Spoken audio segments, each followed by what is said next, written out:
Alors sur le stand KTM du salon de Cologne, la star de 2017, c'est elle, la nouvelle 1290 Super Adventure.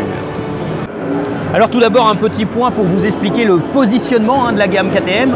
On vous a présenté déjà la KTM 1090 Adventure qui a remplacé la 1050 et cette nouvelle 1290 Super Adventure, ici version S, va remplacer finalement la 1190 Adventure. Donc la 1190 Adventure, c'est fini, ça n'existe plus. Son moteur était homologué Euro 3, il ne passait pas Euro 4. KTM n'en avait pas l'envie, ils ont préféré miser sur cette nouvelle déclinaison de la 1290.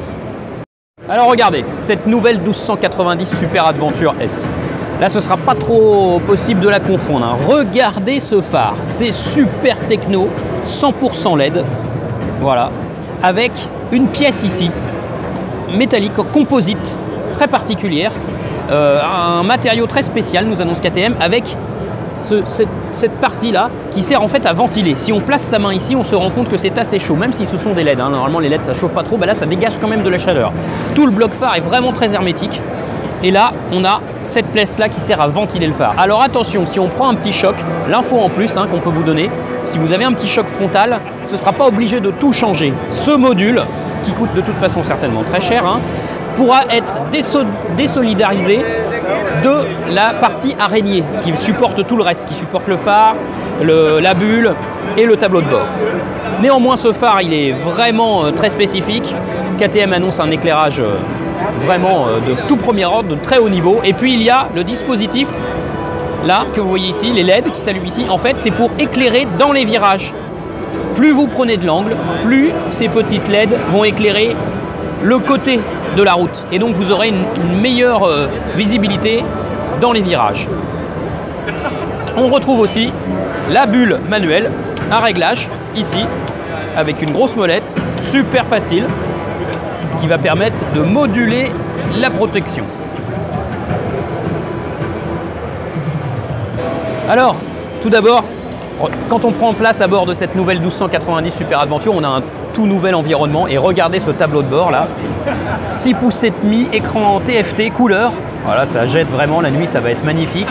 On a toutes les informations bien sûr sur ce nouveau tableau de bord. Il y aura ici une petite prise pour pouvoir recharger les accessoires et puis il y aura un rangement, un vide-poche spécialement étudié pour les smartphones avec une prise USB et ce rangement est étanche, donc KTM l'annonce 100% étanche, donc il n'y aura pas de problème avec les intempéries.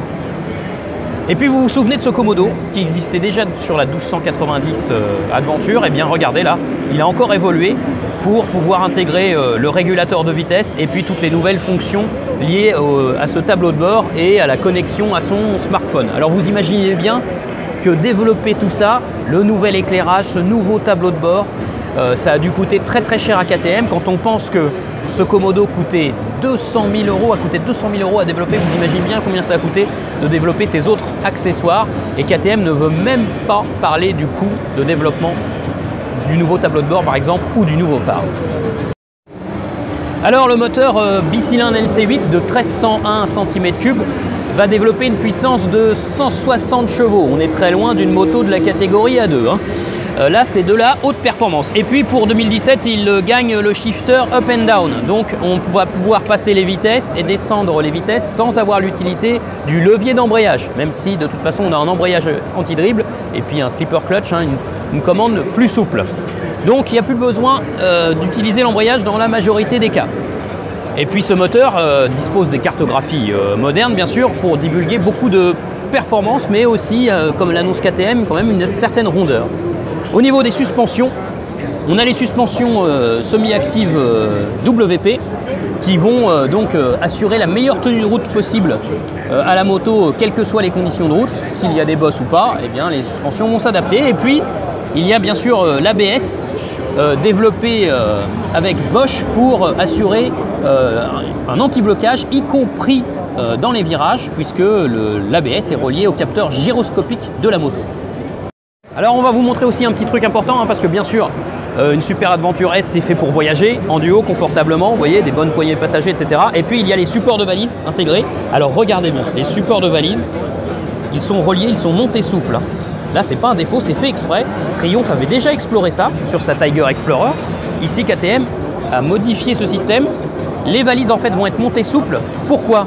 Parce que ça va permettre à la moto, notamment au niveau de sa tenue de cap à haute vitesse ou dans les grandes courbes rapides, d'être moins perturbée par les valises. Cela va apporter une meilleure tenue de cap à la moto avec des valises qui vont légèrement suivre la moto et les mouvements de la moto dans les grandes courbes, par exemple. Donc ça va apporter un surcroît de rigueur à haute vitesse. Les motards allemands qui roulent sur les autoroutes libres vont s'en féliciter.